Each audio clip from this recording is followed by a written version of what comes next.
But we have technicians who were under a lot of pressure. They were trying to do a lot of things at the same time. The boat was potentially wrecked and tragedy ensued. A few other variables here are that fiberglass burns, and it burns pretty easily. It burns like firewood once it catches on fire.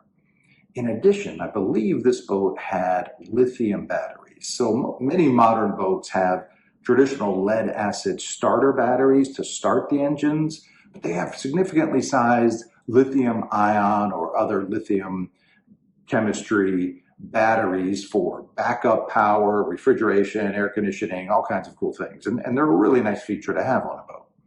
However, once lithium batteries catch fire, it is extremely difficult, if not impossible, to extinguish them.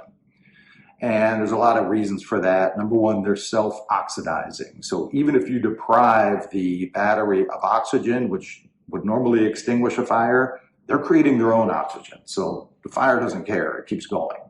And it burns at such a hot temperature, it's very difficult to cool it down. And if you look at the video of this incident, you'll see that the firefighters, for hours after the explosion and everyone had been evacuated,